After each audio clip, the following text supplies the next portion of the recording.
Hello, my name is Vijay Prashad. I'm the director of Tricontinental Institute for Social Research. We are based in the three continents of Africa, Asia, and Latin America. We conduct research on contemporary issues. We're very interested in questions of national liberation and the liberation of peoples. For that reason, I'm extremely happy that the House of Latin America in Tehran and the University of Tehran's College of Global Studies has invited me to join you at this 70th commemoration of the coup d'etat against the government of Mohammad Mossadegh in Iran.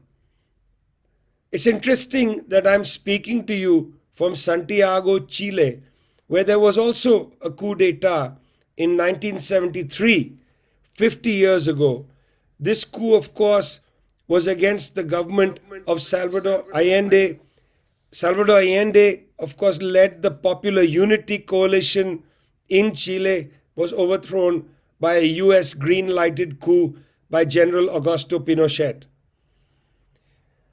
We're going to be talking in Chile in the next month because that coup took place on September 11th. We're going to be talking a lot about the coup against the government of Allende.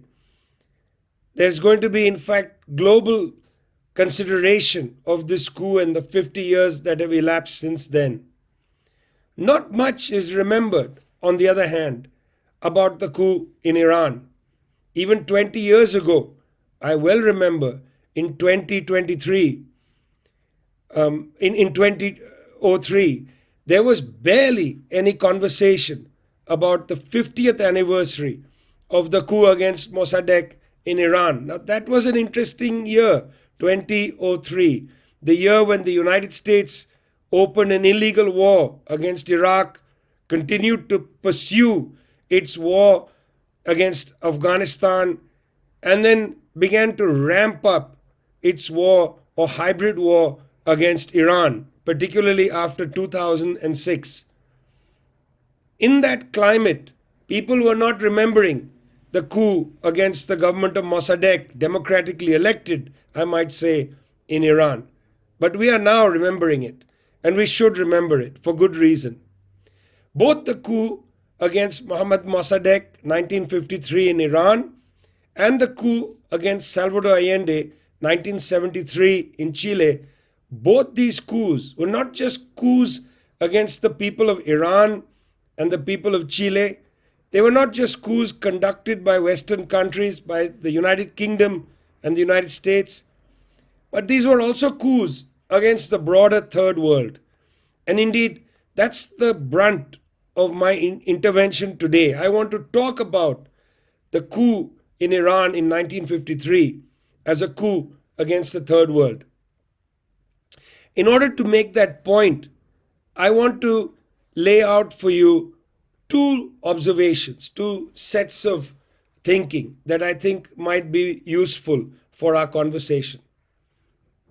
The first is going to be about the national liberation projects themselves, and the second is going to be about the tentacle nature or the tentacular nature of imperialism after World War II.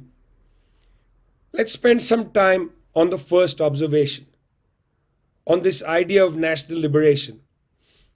Countries that emerged from colonialism, such as India, Pakistan, Indonesia, Vietnam, and so on, but also countries that emerged from semi-colonialism. Iran is a good example, later China.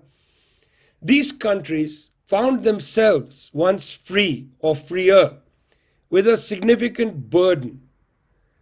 In the colonial period or the semi-colonial occupation, these countries had been forced to become merely exporters of raw materials, whether it's, let's say, rubber from Malaysia, Indonesia, oil from Iran, and so on. These countries were exporting unprocessed raw materials to the West, which would then export to these countries finished products.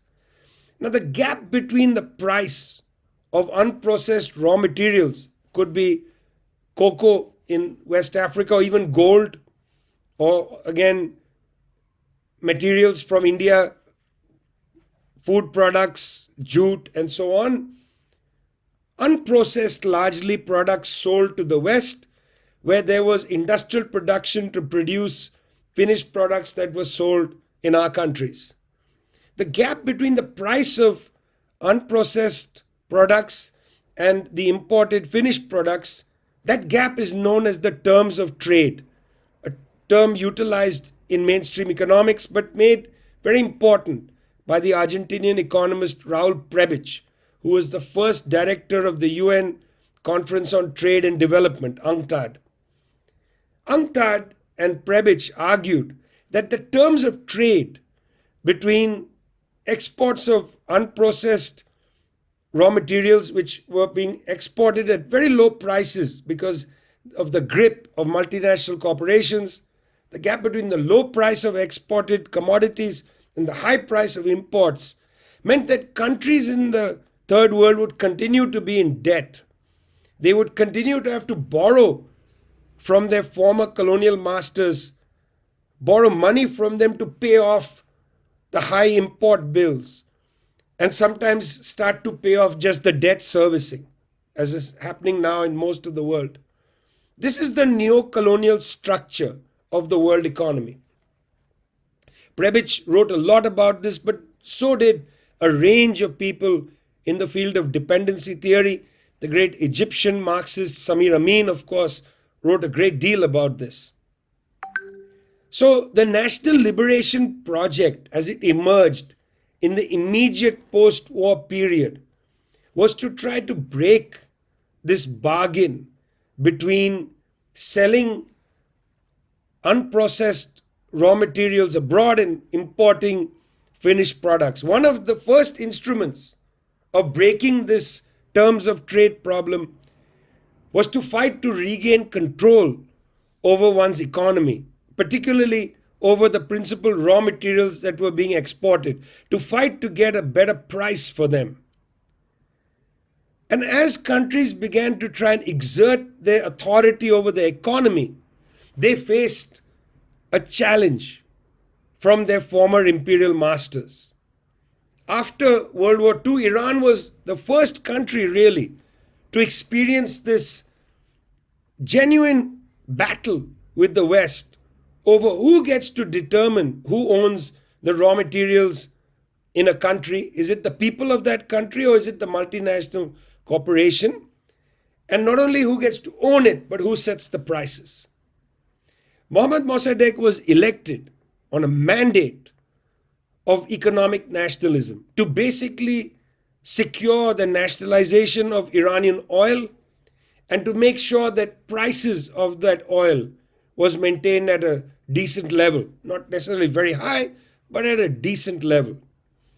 And with earning the revenues from the principal export, Iran then would have been able to set its course for an industrialization project within the country, import goods that were needed, capital goods for industrialization, not just consumer goods. That was the plan and project of the third world. In fact, not just in Iran, but in Jawaharlal Nehru's India, in Sukarno's Indonesia, in Kwame Nkrumah's Ghana, and so on. Well, by demanding the nationalization of oil fields and calling for higher prices for oil in the Iranian case, Mohammad Mossadegh went head to head with Western countries and their oil companies.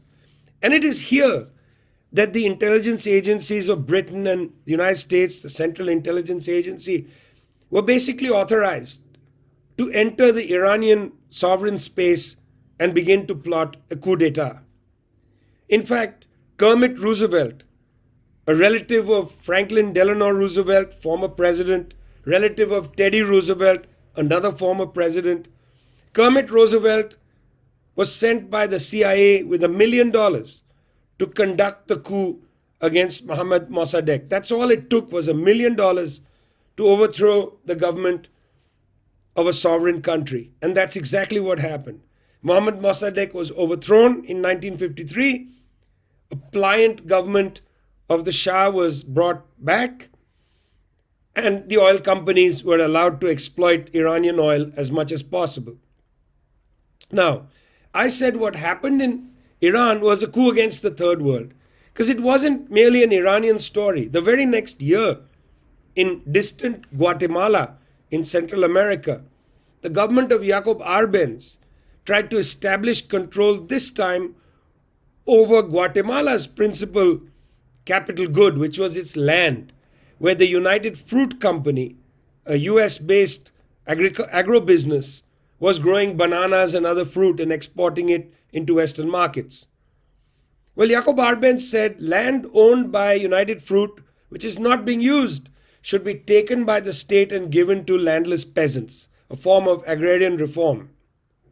But Arbenz then went head to head with United Fruit, but also the US government, because it turned out several leading members of the administration in the United States held shares over on the board of United Fruit, including the brothers John Foster Dulles, Secretary of State, Allen Dulles, head of the CIA. And so, to maintain their control over the land in Guatemala, Arbenz trying to do the same thing as Mossadegh, to maintain the control of United Fruit, they conducted a coup against the government of Jacob Arbenz. Let's go to one more continent to even this out. Iran in Asia, Guatemala in Latin America. Let's go to Africa. The Congo, the largest country at the time in Africa, very large landmass,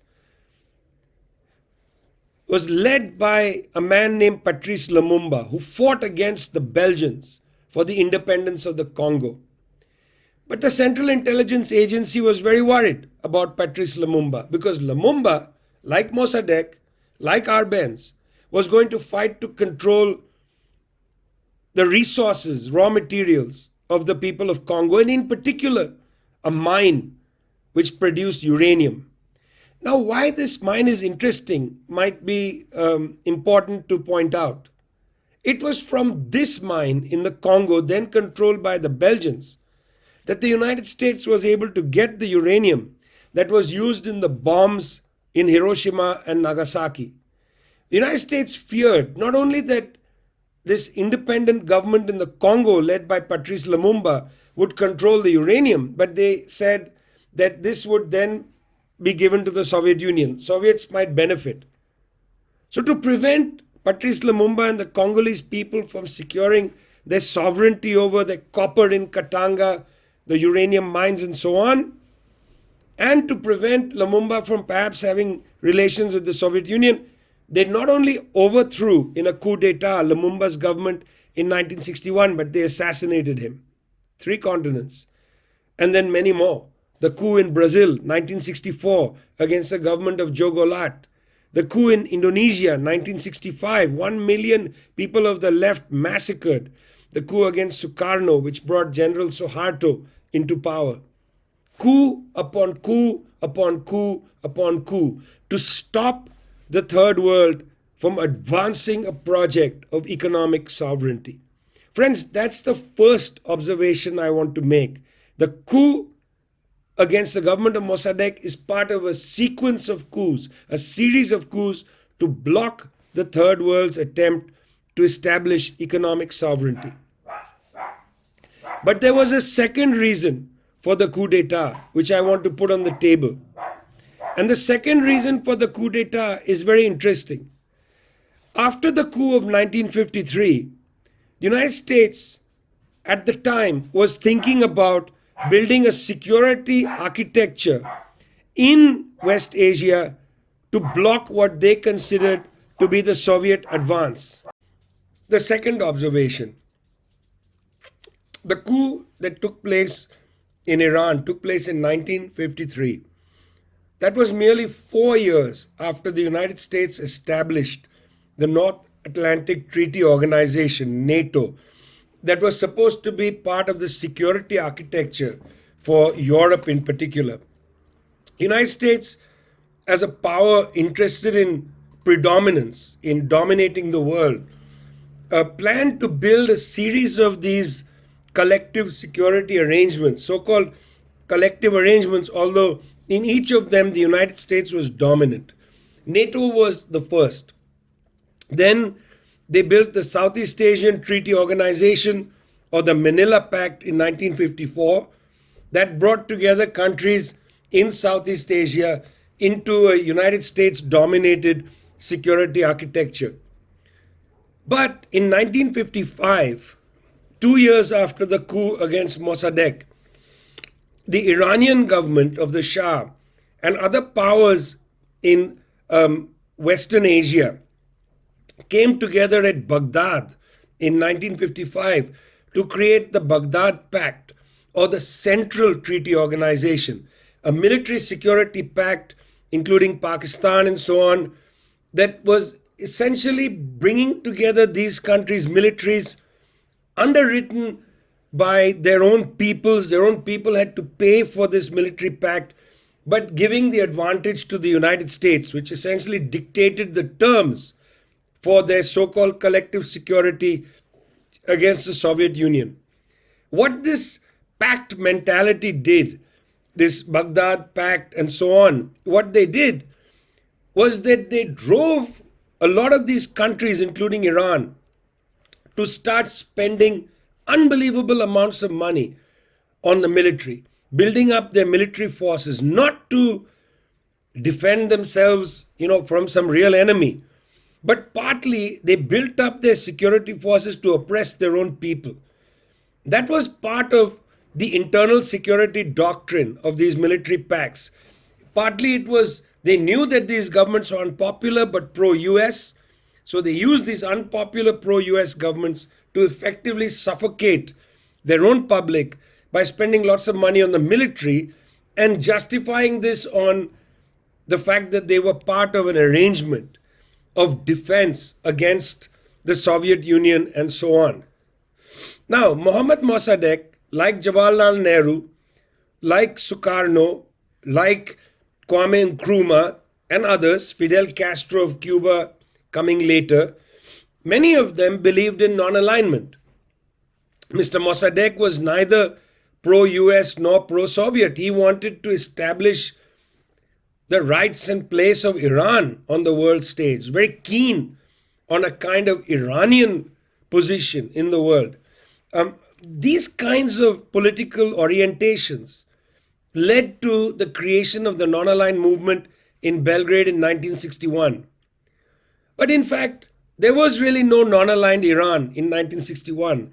There was an Iran entirely in the US camp, led by the Shah, an undemocratic government, which, because it was part of this international security architecture of the US, spent a large amount of its money on security, which really didn't mean that they were contesting the USSR or indeed Iraq or Afghanistan or any of their neighbors, but they were using that security architecture to oppress their people. And in fact, that is what becoming an ally of US imperialism in that time in particular meant. It meant you were given license to oppress your people and you were not going to be criticized at the United Nations and so on. You could have the world's largest internal security force, the SAVAK and so on, and nobody internationally would complain about human rights because you were a member of the so-called free world and you were part of a military security arrangement called the Baghdad Pact that immunized you from criticism. This second observation is important because in commemorating events such as the 70th year of the coup against Mohammad Mossadegh in Iran in 1953, in commemorating that, people often talk about the resource nationalism question, the oil, nationalization of oil and so on. But what's less talked about is that Iran was trying to establish itself, like India, like Indonesia, on a footing that wasn't going to be merely an appendage of US power, but wanted to establish its own road, and that was not permitted. That was not permitted not by the Soviet Union, which backed the non-aligned posture, the non-capitalist development posture and so on, but it was disallowed by the United States government. And the way they disallowed it in Iran was not by having an argument with Mohammad Mossadegh, not debating Mohammad Mossadegh, not trying to appeal to Mohammad Mossadegh to take another position. It was by overthrowing him. It was by conducting the coup. These are my two observations. One, the question of economic nationalism, and second, the question of being an appendage of US power. But having made these two observations, I want to end on a different note. I want to talk a little bit about what it meant in the aftermath of that coup. What it meant was the West, which publicly talked a lot about democracy and human rights, the West was quite comfortable overthrowing a democratically elected government and perfectly comfortable reinstalling or reinstating an undemocratic monarchy on the Iranian people. It was perfectly happy to allow an undemocratic monarch to take as much wealth as he wants for himself, as long as he pledges his fealty to the United States. In a sense, the aftermath of the coup created Iran as a kind of satrap, a vassal of the United States, where even though he was the Shah of Iran, he had to pledge his dominion to Washington. And then over and above that, the oppression of the Iranian people was treated as a normal fact of life. And this is partly the racism of the West, to see countries of the East not as capable of democracy, but of needing to be controlled by a strong leader, in that case, the Shah of Iran. At any time, these people like the Shah could be turned against. And that indeed is what happened in different moments in world history, where those who had cozied up to the West then became disposable. Friends, I've given you a sense of my observations regarding the coup d'etat 70 years ago in Iran. I could very well have been speaking about the coup d'etat 50 years ago against the government of Salvador Allende in Chile, from where I'm addressing you. These are all the same. They are all coups against the third world. We need to know this history, understand this history, in order to understand well the structure of imperialism, which we are all, in our different ways, trying to overcome. Thank you very much. It's been a pleasure.